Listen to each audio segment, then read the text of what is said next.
Hello बच्चों, welcome back once again. अब मैं आप लोगों के लिए इस वीडियो में लेकर के आया हूं पॉलीमर्स का जो बचा हुआ पार्ट है, कुछ बच गया था एग्जांपल, उसको लेकर के आया हूं। पार्ट 1 अगर आप लोग पहले नहीं पढ़े हैं तो पहले पार्ट 1 आप लोग पढ़ लीजिए, उसके बाद ज्यादा बढ़िया रहेगा इसको समझने में, क्योंकि पार्ट 1 में मैक्सिमम बात मैंने बता दिया है। ठीक है, आप जरूर इसको पढ़िए, आपको 100% क्वेश्चन यहीं से आने वाला है, इससे फाजिल कुछ बाहर से नहीं आ सकता है, ध्यान दीजिएगा। अब आपको यहां से जो बताने जा रहा हूं इस पार्ट 2 में पॉलिथीन के बारे में सबसे पहले सुनिएगा ध्यान से, आगे एक से बढ़ के एक आने वाला है। ये पहले कुछ थ्योरेटिकल बात आपको बता रहा हूं, देखो ध्यान से कि पॉलिथीन्स आर लीनियर और slightly branched long chain molecule होता है। These are capable of repeatedly softening on heating and hardening on cooling, and इसी को हम लोग यहां पे कहते हैं थर्मोप्लास्टिक पॉलीमर्स। बच्चों, कोई ऐसा पॉलीमर्स जिसको हीट करते हैं ना तो वो सॉफ्ट हो जाता है। जब इसको हीट करते हैं हाई टेम्परेचर पे तो वो सॉफ्ट हो जाता है, और अगर वहां पे कूल करते हैं, ठंडा करते हैं तो हार्ड हो जाता है। जैसे आपने कभी पॉलिथीन को जलाया है क्या? पॉलिथीन को अगर आप लोग जलाए होंगे तो देखे होंगे वो टप टप टप टप बड़क करके गिरता है ना, वो लिक्विड बन जाता है ना, उसी को कहते हैं सॉफ्ट हो जाना। हाई टेम्परेचर पे सॉफ्ट हो जाता है, लेकिन जब वो लिक्विड ठंडा होता है देखोगे हार्ड हो जाता है। आपके हाथ पैर पे अगर गिर जाएगा तो बहुत तेज जलता है और वो एकदम से सट जाता है, चिपक जाता है। वही कह रहा है, तो थर्मोप्लास्टिक कहा जाता है पॉलिथीन को। थर्मोप्लास्टिक के अंतर्गत आता है पॉलिथीन, जिसको अगर हम लोग हीट करते हैं, गर्म करते हैं तो वो सॉफ्ट हो जाता है, लेकिन कूल करते हैं तो हार्ड हो जाता है। वैसे पॉलीमर्स को कहते हैं थर्मोप्लास्टिक पॉलीमर कहते हैं। अंडरलाइन करके करिएगा कि पॉलिथीन एक थर्मोप्लास्टिक पॉलीमर्स होता है। उसके बाद यहां पे दो प्रकार का पॉलिथीन आप लोगों को पढ़ना है। एक यहां पे लो डेंसिटी पॉलिथीन होता है, एक होता है जिसको कि हम लोग कहते हैं हाई डेंसिटी पॉलिथीन। अब दोनों में अंतर क्या है समझिएगा। एनसीईआरटी आपके पास है ही, पूरा लैंग्वेज आप वहां पे पढ़िएगा। यहां पे मैं आपको शॉर्ट में बताने का कोशिश कर रहा हूं कि जो लो डेंसिटी पॉलिथीन होता है बच्चों, वो 1000 से 2000 एटमॉस्फेरिक प्रेशर और 350 से 570 केल्विन टेम्परेचर पे बनता है। जब आप यहां पे इथीन को, जो मोनोमर्स होता है, पॉलिथीन का मोनोमर्स क्या होता है? इथीन। ये सब बता चुका हूं पिछले वीडियो में।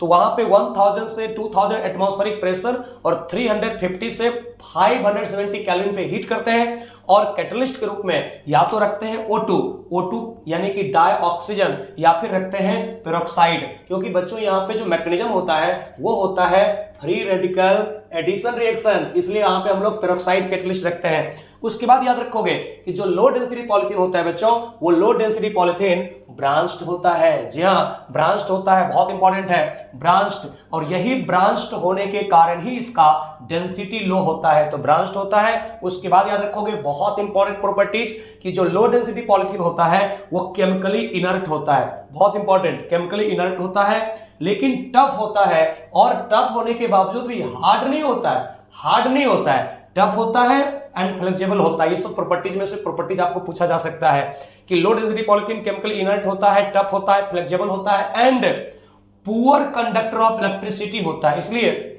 जो इलेक्ट्रिसिटी कैरिंग वायर होता है उसके ऊपर जो देखते हो रैप किया हुआ रहता है ना, हम लोग उसे खींच करके फिर कॉपर को लपेटते हैं, तो वही ऊपर का जो रैपिंग आप देखते हो इलेक्ट्रिसिटी कैरिंग वायर में, वो यही लो डेंसिटी पॉलिथीन का बना होता है। उसके बाद देखोगे बच्चों हाई डेंसिटी पॉलिथीन, तो हाई डेंसिटी पॉलिथीन के बारे में ध्यान रखोगे, ये होता है लीनियर। कैसा होता है बच्चों? ये होता है लीनियर, बिल्कुल इसमें ब्रांच नहीं होता है, सबसे पहली बात यहां पे ध्यान रखिएगा। और ये जो बनता है लो टेम्परेचर लो प्रेशर, यहां पे मात्र 6 to 7 एटमॉस्फेरिक प्रेशर होता है, 6 to 7 एटमॉस्फेरिक प्रेशर होता है, और टेम्परेचर यहां पे लगता है 333 केल्विन से 343 केल्विन। और बच्चों आप यहां पे देख सकते हो कैटलिस्ट के रूप में यहां पे इस्तेमाल करते हैं try ethyl aluminium plus titanium tetrachloride, इसी को कहा जाता है यहां पे जिगलर नाटा कैटलिस्ट। देखिए तो पूछेगा जिगलर नाटा कैटलिस्ट का इस्तेमाल हम लोग किसको बनाने में करते हैं? आप कहोगे हाई डेंसिटी पॉलिथीन को बनाने में करते हैं। तो हाई डेंसिटी पॉलिथीन के केस में ही आप देखोगे कैटलिस्ट के रूप में try ethyl aluminium plus titanium tetrachloride के मिक्सचर को कहा जाता है जिगलर नाटा कैटलिस्ट। और ये जो हाई डेंसिटी पॉलिथीन होता है बच्चों, ये केमिकली इनर्ट होता है, और लो डेंसिटी पॉलिथीन के रिस्पेक्ट में ज्यादा टफ होता है, तो वही लिखा हुआ है मोर टफ, लेकिन हार्ड होता है, फ्लेक्सिबल नहीं होता है। और इसके बारे में एक बात और लिखिएगा, ये यहां पे लीनियर होता है। तो हाई डेंसिटी पॉलिथीन जो होता है बच्चों लीनियर होता है, और लीनियर होने के कारण ही दो चेन यहां पे सट के रहता है। तो देखो ये यहां पे होता है इसके केस में लो डेंसिटी पॉलीथीन। तो लो डेंसिटी पॉलीथीन में कहीं कहीं पे ब्रांच होता है। तो जब लो डेंसिटी पॉलीथीन में ब्रांच होता है, इस ब्रांच और चेन के बीच में रिपल्सन होता है। और जब इस ब्रांच और चेन के बीच में रिपल्सन होगा, इसके बीच में गैप होता है और गैप होने के कारण इसका डेंसिटी लो होता है। लेकिन जो हाई डेंसिटी पॉलीथीन होता है उसका चेन सट के होता है, बिल्कुल एकदम क्लोज पैक्ड होता है, बिल्कुल कॉम्पैक्ट होता है। इस तरीके से कॉम्पैक्ट चेन होने के कारण यहां पे बहुत ही ज्यादा इसका डेंसिटी होता है, हाई डेंसिटी होता है, क्योंकि जो चेन है ये बहुत ही कॉम्पैक्ट सटा हुआ रहता है और यहां पर रिपल्सन के कारण दूर दूर रहता है, डेंसिटी लो होता है। आप कहोगे लो डेंसिटी पॉलीथीन जो होता है वो ब्रांच्ड होगा, हाई डेंसिटी पॉलीथीन लीनियर होगा, दोनों केमिकली इनर्ट होगा, दोनों टफ होगा, लेकिन हाई डेंसिटी पॉलीथीन ज्यादा टफ होगा। ये लो डेंसिटी पॉलीथीन फ्लेक्सिबल होगा और ये यहां पे हार्ड होगा। इसके लिए कैटलिस्ट लगेगा O2 और पेरोक्साइड। इसके लिए लगेगा जिगलर नटा कैटलिस्ट, यानी कि try ethyl aluminium plus titanium tetrachloride. उम्मीद करता हूं आप लोगों को पूरी बात समझ में आ गई होगी और याद भी हो गया होगा। याद हो गया ना सबको? बिल्कुल अच्छे तरीके से, बिल्कुल अच्छी बात है। अब देखिए, अब जो बचा हुआ हम लोगों का है बच्चों एक बहुत इंपॉर्टेंट बेकेलाइट। जी हाँ, तो बेकेलाइट अब आपको बनाना सिखाता हूं कि बेकेलाइट किस प्रकार से बनता है और क्या क्या यहां से पूछा जा सकता है। तो सबसे पहली बात कि बेकेलाइट का मोनोमर्स क्या होता है। तो बेकेलाइट का जो मोनोमर्स होता है, सबसे पहले तो ये याद रखोगे कि फिनॉल प्लस फॉर्मल्डिहाइड। जी हाँ, फिनॉल प्लस फॉर्मल्डिहाइड, ये दो होता है इसका मोनोमर्स। सबसे पहले आपको सिखाता हूं यहां पे बनता कैसे है। आपको क्या करना है कि एन मॉलिक्यूल यहां पे लेना है, सबसे पहले फिनॉल, बहुत सारा आपको लेना है फिनॉल, बिल्कुल।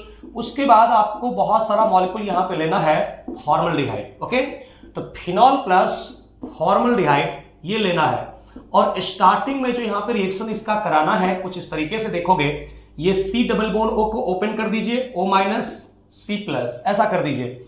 और यहां पे जो है H प्लस तोड़िए, C माइनस ऑर्थो पे तोड़िए और फिर पारा पे भी इसको ब्रेक कर दीजिए, H प्लस C माइनस, ऐसा ब्रेक करिए। ओके, और इसके बाद जो ये ऑर्थो है एक और, इस ऑर्थो को भी ब्रेक करिए बच्चों, H प्लस और C माइनस। ओके, और बहुत सारा यहां पे फॉर्मल्डिहाइड है तो C माइनस को ऐड करिए C प्लस से और O माइनस के ऊपर ऐड करिए H प्लस को। देखिए क्या बनेगा।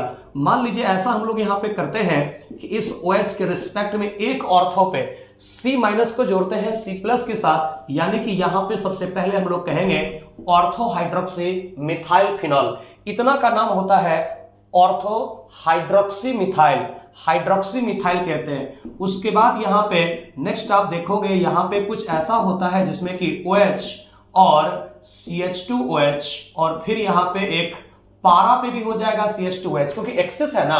और यहां पे फिनॉल में जो OH होता है ये ऑर्थो एंड पारा डायरेक्टिंग होता है, आप जानते हो एक्टिवेटर होता है, इसलिए यहां पे ऑर्थो एंड पारा पे जाता है। यही काम हुआ एक बार पारा पे। ऐसा भी हो सकता है बच्चों कि अब जो एक रिमेनिंग वहां पे बचा हुआ है इसके केस में, वहां भी हो जाता है।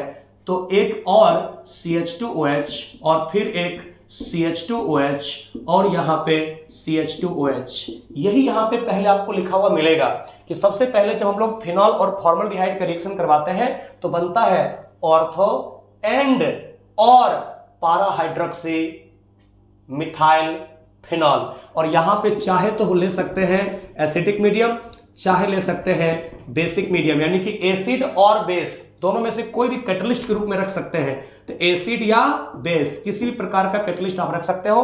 पहले ये बनता है। अब जो ये बना फर्दर इसको फिनॉल के साथ हीट करना होता है। तो जैसे फिनॉल के साथ इसको हीट करते हैं, देखिए अब क्या होता है, अभी आपको सिखाता हूं। पहले तो कहोगे कि ये बनता है और इसके बाद जो होता है इसको समझने का आप कोशिश करोगे कि बहुत सारा यहां पे हम लोग ऐसा करते हैं कि जो बना ऑर्थो वाला, आपको ऑर्थो हाइड्रोक्सी मिथाइल फिनॉल बना है बच्चों। तो ऑर्थो हाइड्रोक्सी मिथाइल फिनॉल जो बना है उसमें आपको CH2 चेन से जोड़ना होगा। देखिए कैसे जोड़ना होगा, ऐसा होगा। फिर उसके बाद एक CH2OH, अच्छे से पेशेंस पूर्वक आप लोग एक बार देख लीजिए, सब समझ में आ जाएगा, फिर आप लोगों को कभी दिक्कत नहीं होने वाली है। इसके बाद यहाँ पे CH2OH, देखिए आपको लिखा होगा NCERT में नोवोलैक। तो नोवोलैक कैसे बनता है सीखिएगा। यहां पे कंडेंसेशन करते हैं, जो आपको लीनियर चेन यहां पे बना हुआ है अभी देखेंगे CH2 जोड़ने के बाद, उसी को नोवोलैक कहते हैं। एनसीईआरटी मिलेगा। आपको क्या करना है, एल्कोहल से निकालना है OH माइनस को, एल्कोहल से निकालना है OH माइनस को, और दूसरे मॉलिक्यूल के ऑर्थो पोजीशन से निकालना है H प्लस को। तो एक मॉलिक्यूल से OH माइनस और दूसरे मॉलिक्यूल के ऑर्थो से H प्लस, ऐसा निकाल देना है। मतलब यहां पे कंडेंसेशन करना है, और कंडेंसेशन करने के बाद जो बचा उसको आप यहां पे लिख दीजिए। तो क्या बचा, ये बच गया OH, और फिर यहां पे बच गया CH2, फिर यहां पे बच गया CH2, और फिर यहां पे बच गया, इसके केस में बच्चों ये OH, और फिर यहां क्या बच गया CH2, फिर यहां पे क्या बच गया रिंग, और इस रिंग के साथ क्या बच गया OH, और OH के साथ क्या हो गया CH2। इस तरीके से जब बच्चों फिनॉल के सिर्फ, ये फिनॉल है ना, तो फिनॉल के सिर्फ ऑर्थो पे CH2 CH2 CH2 CH2 continuous, phenol के ऑर्थो पोजीशन पे CH2 का कंटिन्यूअस चेन, अगर लीनियर चेन इस प्रकार से चलता है, इसको यहां पे कहा जाता है नोवोलैक। क्या कहते हैं इसको, इसको कहते हैं हम लोग नोवोलैक कहते हैं, ध्यान रखिएगा, इसको कहा जाता है नोवोलैक। लेकिन अभी आपको बनाना है बेकेलाइट, लेकिन आप लोगों को नोवोलैक का भी स्ट्रक्चर याद रखना है। अब आपको सिखाता हूं कि आखिरकार बेकेलाइट कैसे बनता है। तो पहले आप कहोगे कि जब हम लोगों ने यहाँ पे फिनॉल प्लस फॉर्मल्डिहाइड रिएक्शन करवाया, तो इनिशियली बना ऑर्थो एंड और पारा हाइड्रोक्सी मिथाइल फिनॉल, उसका हमने फिनॉल के साथ हीट किया, तो यहाँ पे फिनॉल का, बहुत सारा फिनॉल का ऑर्थो पोजीशन पे CH2 CH2 CH2 CH2 linear chain चलता गया, उसको कहते हैं नोवोलैक। अब यहाँ पे उस नोवोलैक का फर्दर हम लोग फॉर्मल्डिहाइड के साथ हीट करते हैं। जैसे हम लोग इसको फॉर्मल्डिहाइड के साथ हीट करते हैं, जानते हो अब क्या होता है, अब होता है यहाँ पे इसका क्रॉस लिंकिंग। किसका क्रॉस लिंकिंग, देखो ना, क्रॉस लिंकिंग होता है यहाँ पे, और क्रॉस लिंकिंग जब होता है तो कुछ इस तरीके का बनता है बच्चों, OH और फिर यहाँ पे CH2, और फिर यहाँ पे इसके केस में हो जाएगा OH। ये हुआ अभी नोवोलैक, इसको कहेंगे बच्चों नोवोलैक। लेकिन जो यहां CH2 CH2 CH2 CH2 ortho पे जुड़ा हुआ है, वही आपको CH2 को क्या करना है, पारा पे भी जोड़ देना है, पारा पे भी, और यहां पे फिनॉल तो रहेगा ही, और ऑर्थो पे CH2 का लिंकेज तो रहेगा ही, और CH2 रहेगा इस तरीके से, और फिर इसके केस में यहां पे रहेगा OH, और फिर इसके केस में CH2 रहेगा, और फिर यहां पे रहेगा CH2, और फिर इसके केस में इस तरीके से रहेंगे यहां पे OH, और फिर रहेगा यहां पे CH2, और कंटिन्यूअस रहेगा CH2। तो जब यहां पे क्रॉस लिंकिंग इस तरीके से हो जाएगा बच्चों कि ऑर्थो पे भी CH2 CH2, पारा पे भी CH2 CH2, तब इसी को यहां पे कहा जाता है अब बेकेलाइट। क्या कहते हैं इसको, बेकेलाइट कहते हैं, ध्यान रखिएगा। तो यहां पे इंपॉर्टेंट बात क्या क्या है, सबसे पहले मोनोमर्स, कि बेकेलाइट का जो मोनोमर्स है फिनॉल प्लस फॉर्मल्डिहाइड है, सबसे पहले तो क्वेश्चन यहीं से आएगा। उसके बाद बच्चों इसका आपको छोटा स्ट्रक्चर कैसे पूछेगा मैं बताता हूं, ध्यान सुनिएगा, क्योंकि इतना बड़ा स्ट्रक्चर एग्जाम में शायद एक क्वेश्चन में छापता है, वो छोटा आपको पूछेगा बना करके। तो आपको पहचानना होगा कैसे, अगर इस तरीके से सिर्फ ऑर्थो पे एक CH2 ऐड करके दिया, सिर्फ ऑर्थो पे एक CH2 ऐड करके दिया, और ऑर्थो पे ही लाइन छोड़ा, ऑर्थो पे सिर्फ लाइन छोड़ने का मतलब हुआ कि इस फिनॉल के ऑर्थो पे CH2 CH2 CH2 CH2 जुड़ते जाएगा, कंटिन्यूअस लीनियर चेन बनते जाएगा। इसको यहां पे कह देते हैं हम लोग नोवोलैक। और जब आप पढ़ोगे एनसीईआरटी में आपको लिखा होगा, इसका इस्तेमाल हम लोग करते हैं पेंट बनाने में, देखते हो ना, दीवालें बोल उठेगी, होता है ना।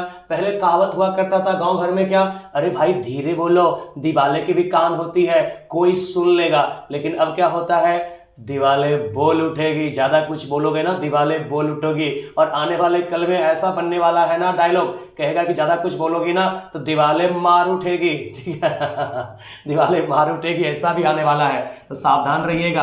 पहले हुआ करता था दीवालें कान होती है, अब आया दीवालें बोल उठेगी, कल के डेट में आने वाला है दीवालें थप्पड़ मार बैठेगा।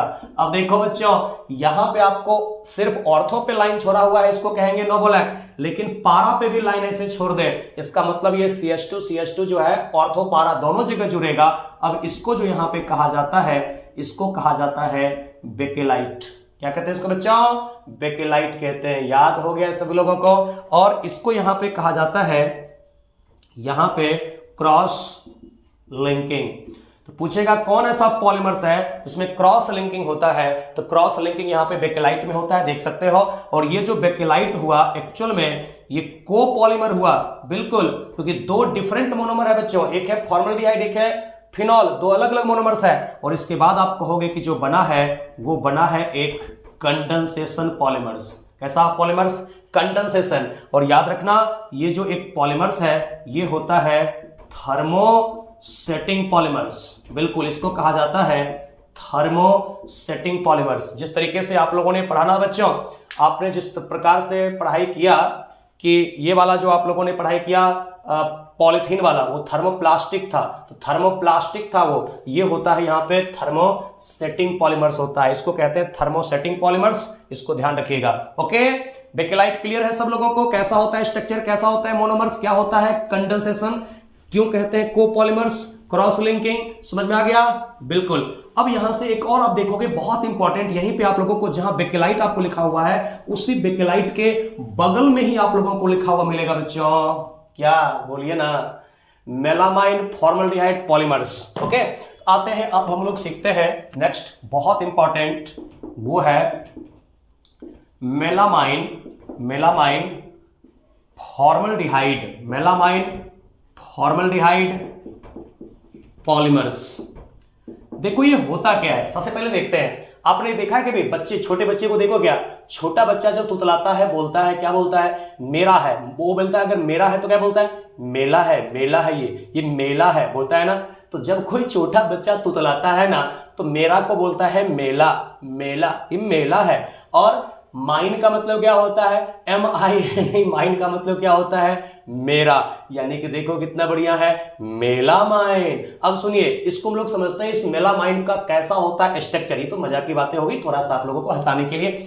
अब यहां से आते हैं मेलामाइन फॉर्मल्डिहाइड बनाते हैं पॉलीमर्स। तो बच्चों सबसे पहले आपको क्या करना है कि नाइट्रोजन लेना है 135 पे, ध्यान दीजिएगा, नाइट्रोजन होता है 135 पे, 1 2 3 4 5, तो 135 पे होगा नाइट्रोजन, और बीच बीच में जो कार्बन है उस कार्बन पे होगा NH2, बिल्कुल, इस कार्बन पे होगा, बीच में जो कार्बन है उस पे होगा NH2। इसी को यहां पे हम लोग कहते हैं, सबसे पहले हम लोग कहते हैं इसको मेलामाइन। ओके सर, इसका N मॉलिक्यूल आपको लेना है फॉर्मल्डिहाइड। इसका मतलब आपके समझ में आ जाना चाहिए, ये कोपॉलीमर है, दो डिफरेंट मोनोमर है। सबसे पहले आपको क्या करना है बच्चों, एक NH2 को तोड़ना है, H+ और NH- और कराना है यहां पे न्यूक्लियोफिलिक एडिशन रिएक्शन। जैसे आप ऐसा करते हो, H+ यहां जाएगा, OH हो जाएगा, और NH- यहां जाएगा, जिसके कारण आप देखोगे यहां पे नाइट्रोजन हो गया, यहां पे नाइट्रोजन हो गया, इसके केस में ऐसा हो गया, ऐसा हो गया, ऐसा हो गया, और फिर यहां पे NH2 हो गया, और फिर इसके केस में NH2 हो गया, और फिर यहां पे NH के साथ यहां पे CH2 एंड OH हो गया। ये भी स्ट्रक्चर याद रखना है, देखो कैसे बना है, NH- को C+ के साथ ऐड किया, O- के साथ H+ को ऐड किया, इसको कहते हैं सबसे पहले हम लोग रेजिन इंटरमीडिएट। कौन सा इडियट? इसको कहा जाता है रेजिन इंटरमीडिएट। अब जो ये बना रेजिन इंटरमीडिएट, फर्दर ऐसा बहुत सारा मॉलिक्यूल है, तो इसमें से एक मॉलिक्यूल से निकलेगा OH-, बिल्कुल, और दूसरे मॉलिक्यूल का जो NH2 वाला पार्ट है उससे निकलेगा H+, और ये एक मॉलिक्यूल का और दूसरे मॉलिक्यूल का ये आपस में कंबाइंड होता है, याद रखिएगा। और फिर एक मॉलिक्यूल से ये भी निकल सकता है, किसी तीसरे मॉलिक्यूल से ये भी निकल सकता है। यहां पे देखिएगा, वही आप लोगों को लिखा होगा, अच्छे तरीके से आप लोग देखेंगे, मेलामाइन फॉर्मल्डिहाइड जो यहाँ पे पॉलीमर्स आपको दिया होगा बच्चों, इसमें देखोगे तो यहाँ पे एक H निकल चुका है, यानी कि इसको मैं यहां पे कुछ ऐसा लिख देता हूं, ऐसा कर देता हूं, और यहां पे NH के बाद इसमें से ऐसा लिख देता हूं CH2 करके इसका होल N, और यहां पे लिख देता हूं NH। इस तरीके से, जानते हो, इसी का यूज हम लोग करते हैं अनब्रेकेबल क्रॉकरी बनाने में। NCERT जरूर पढ़ा करो बच्चों आप लोग, अनब्रेकेबल क्रॉकरी इसी से बनाते हैं। इसी को हम लोग यहां पे जो कहते हैं, इसी को हम लोग कहते हैं मेलामाइन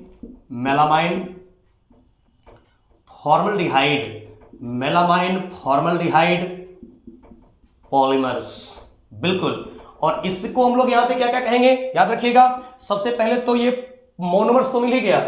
इसके बाद आप कहोगे कि बच्चों ये जो होता है एक कोपॉलीमर होता है, बिल्कुल, और यहां पे जो रिएक्शन हो रहा है चूंकि फंक्शनल ग्रुप है यानी कि यहां पे हो रहा है कंडेंसेशन रिएक्शन। याद हो गया सबको? यहां पे कौन सा रिएक्शन हो रहा है बच्चों? यहां पे हो रहा है एक्चुअल में कंडेंसेशन रिएक्शन, और इसका इस्तेमाल होता है अनब्रेकेबल क्रॉकरी को बनाने में। उम्मीद करता हूं आप लोगों को बात समझ में आ रहा होगा और आप लोग एंजॉय कर रहे होंगे, फायदा सीखने के लिए तैयार हो जाइए। बहुत बार आया हुआ है कि बायोडिग्रेडेबल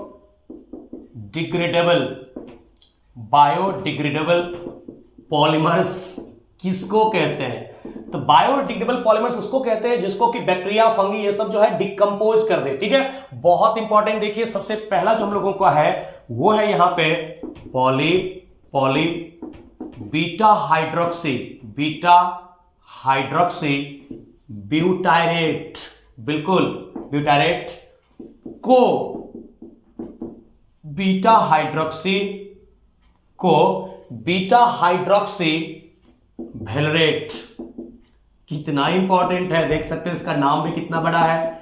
तो इसी को हम लोग कहते हैं पीएचबीवी, इसी को शॉर्ट फॉर्म में कहते हैं। तो पॉली बीटा हाइड्रोक्सी ब्यूटारेट को बीटा हाइड्रोक्सी वेलरेट पीएचबीवी एक बायोडिग्रेडेबल पॉलीमर्स है। इसका मोनोमर्स क्या होता है बच्चों? इसका जो मोनोमर्स होता है यहां पे हम लोग कहते हैं 3 हाइड्रोक्सी ब्यूटानोइक एसिड। सबसे पहले आप लोग यहां पे कहोगे इसका जो मोनोमर्स होता है वो होता है monomers 3 hydroxy butanoic acid, butane plus OIC butanoic acid, plus दूसरा देखिए क्या होता है, एक तो हो गया 3 हाइड्रोक्सी ब्यूटानोइक एसिड और एक और होता है, क्योंकि ये कोपॉलीमर्स का एग्जांपल है ना, जब कोपॉलीमर्स होता है तो एक और होता है मोनोमर्स बच्चों जिसमें कि 5 कार्बन होगा और थर्ड पे OH होगा। 1 2 3 4 5, इसको भी हम लोग कहते हैं 3 हाइड्रोक्सी, बिल्कुल कहते हैं 3 हाइड्रोक्सी, लेकिन इस बार आप कहोगे पेंटानोइक एसिड, बिल्कुल इसको कहोगे 3 हाइड्रोक्सी पेंटानोइक एसिड। बच्चों 3 हाइड्रोक्सी ब्यूटानोइक एसिड और 3 हाइड्रोक्सी पेंटानोइक एसिड। और जैसे ही आपको पता चल गया कि इसमें फंक्शनल ग्रुप है, मोनोमर्स में जैसे ही फंक्शनल ग्रुप है, इसका मतलब यहां पे कंडेंसेशन होगा। और जब कंडेंसेशन होगा बच्चों तो क्या होगा, कार्बोक्सिलिक एसिड से OH माइनस निकलेगा और एल्कोहल से H प्लस निकलेगा। इसमें इस मॉलिक्यूल के एल्कोहल से H प्लस, तो इस मॉलिक्यूल के कार्बोक्सिलिक एसिड से OH माइनस यानी कि वाटर बाहर होगा। यहां पे भी देखोगे इधर का इंड कार्बोक्सिलिक एसिड है तो कार्बोक्सिलिक एसिड से OH माइनस निकलेगा, इधर एल्कोहल का इंड है तो H प्लस निकलेगा। जैसे यहां पे निकलेगा तो क्या बनेगा O, उसके बाद यहां पे CH के साथ हो जाएगा CH3, फिर हो जाएगा CH2 और फिर CH2 के बाद यहां पे देखोगे आप C डबल बॉन्ड O, अब फिर यहां पे हो जाएगा O, अब फिर इसके बाद हो जाएगा CH के साथ इसमें CH2 एंड CH3 और फिर यहां पे हो जाएगा CH2 और CH2 के बाद C डबल बॉन्ड O का होल एंड। देखो ना बच्चों लिखा गया स्ट्रक्चर, O CH के साथ CH3, CH2, C double bond O के साथ यहां पे O, फिर CH के साथ CH2 CH3, फिर CH2 C double bond O।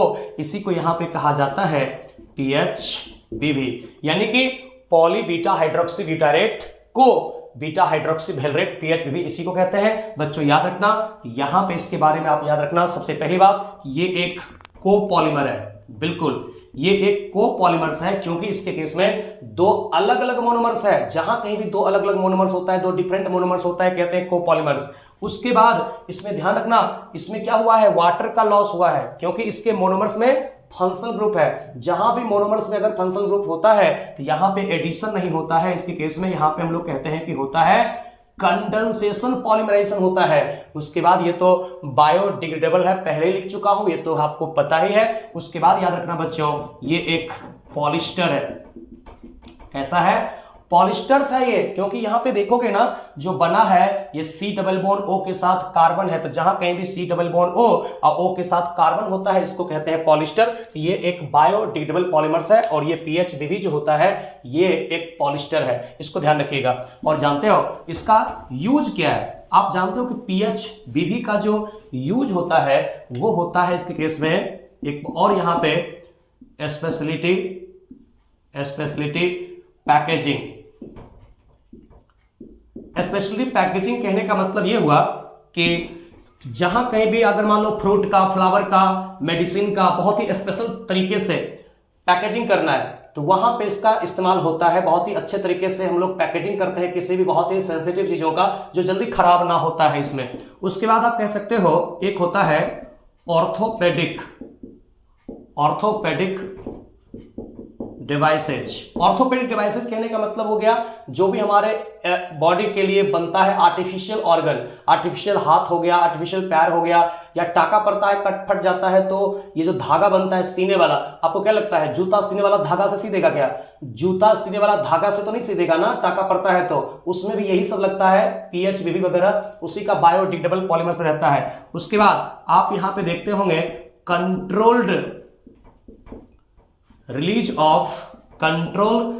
Of drugs, ये सब एनसीईआरटी में आपको मेंशन किया हुआ है। तो जहां कहीं भी आपको स्पेशलिटी पैकेजिंग करना होगा, ऑर्थोपेडिक डिवाइस बनाना होगा, कंट्रोल रिलीज ऑफ ड्रग्स कहने का मतलब क्या हुआ, जैसे कि आप देखते हो कैप्सूल में क्या होता है, ऊपर से रैपिंग रहता है, रैप किया हुआ रहता है, और अंदर रहता है पाउडर या लिक्विड रहता है। उसका मतलब हुआ कि रिस के बहुत ज्यादा समय में धीरे धीरे रिस के छोटा मात्रा में बॉडी में जाना है।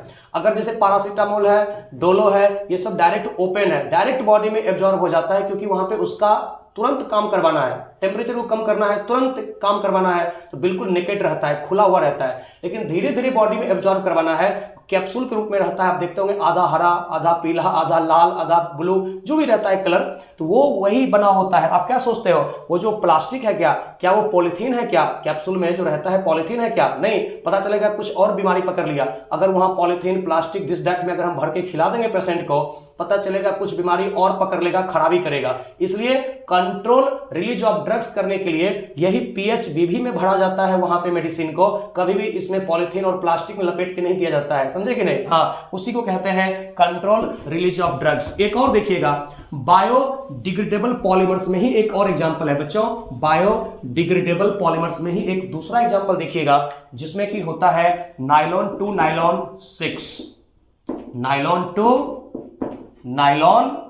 6। अब सिखाता हूं कि आखिरकार ये नायलॉन टू नायलॉन 6 क्या होता है, कैसे बनता है, सीखिएगा ध्यान से।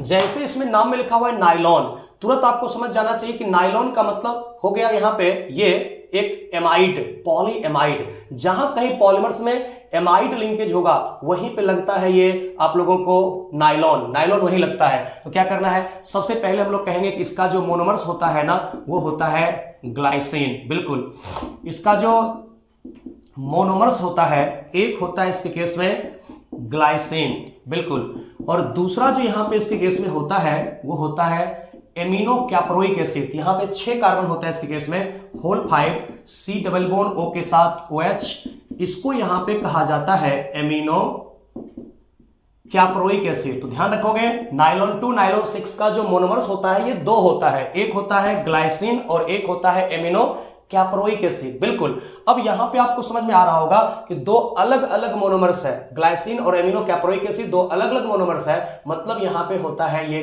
कोपॉलीमर्स और यहां होता है कंडेंसेशन रिएक्शन, क्योंकि यहां पे फंक्शनल ग्रुप है। आपको क्या करना है, कार्बोक्सिलिक एसिड से OH माइनस और एमीन से H प्लस निकालना है, कार्बोक्सिलिक एसिड से OH माइनस और एमीन से H प्लस निकालना है। और जो बचा उसको लिख दीजिए, तो बचा NH, उसके बाद यहां पे CH2, उसके बाद C डबल बॉन्ड O, फिर उसके बाद यहां पे बच गया NH, और फिर यहां पे बचा बच्चों CH2 का होल 5 और C डबल बॉन्ड O का होल N। ऐसा यहां पे हो गया, जानते हो।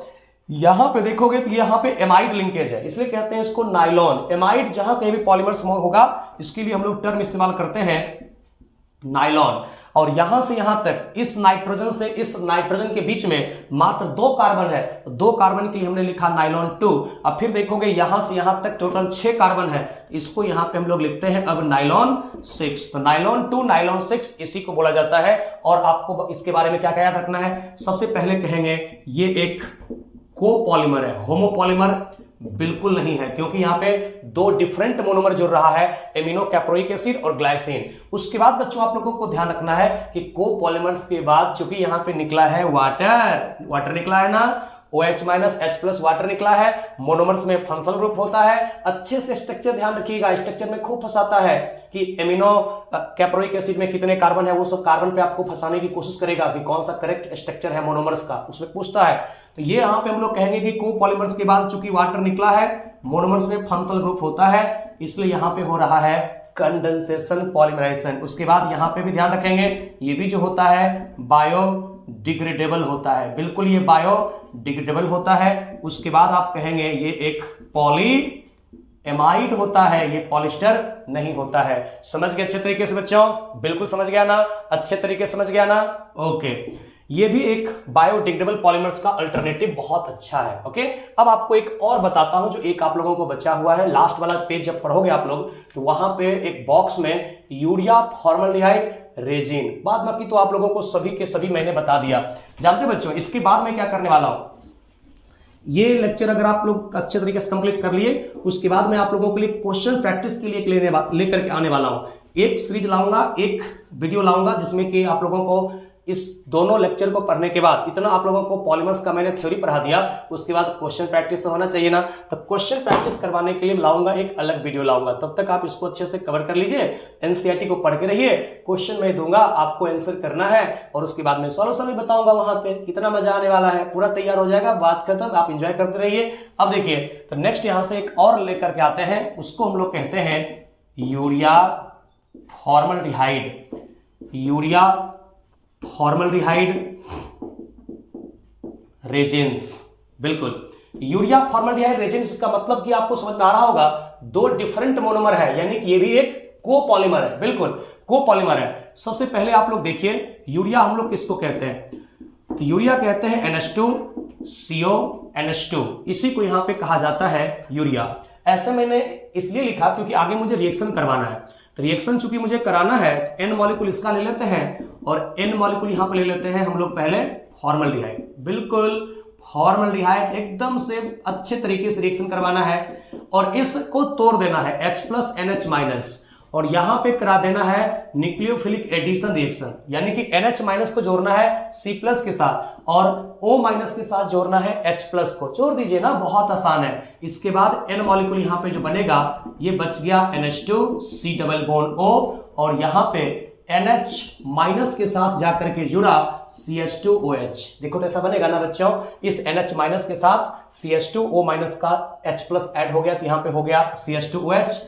फर्दर इसमें होता है अब कंडेंसेशन, देखिएगा अब होता है कंडेंसेशन, तो एक मॉलिक्यूल से निकलेगा CH2OH में से OH माइनस और दूसरे मॉलिक्यूल में से निकलेगा यहां पे H प्लस, बिल्कुल। और जब ये निकल गया तो बचा क्या, बचा यहां पे NH, उसके बाद C डबल बॉन्ड O, उसके बाद NH, उसके बाद यहां पे CH2 का होल एन। इसी को आप एनसीईआरटी में देखोगे बच्चों कैसे लिखा है, एनसीईआरटी में इसी बातों को ऐसे लिखा गया है कि NH, उसके बाद CO NH CH2 का होल एन, यही तो लिख दिया है। इसके बारे में भी आप लोग ध्यान रखेंगे, जो इसके केस में बना है पॉलीमर्स, ये भी एक्चुअल में एक कोपॉलीमर्स है। सबसे पहली बात, इसका नाम तो आप लोगों को लिखा हुआ है urea formaldehyde resins, urea formaldehyde resins इसको कहते हैं। और ये भी जो होता है बच्चों, इसको हम लोग कहते हैं कोपॉलीमर, क्योंकि दो डिफरेंट मोनोमर है। चूंकि वाटर का लॉस हुआ है, इसलिए यहां भी हम लोग कहते हैं कि इसके केस में ये भी एक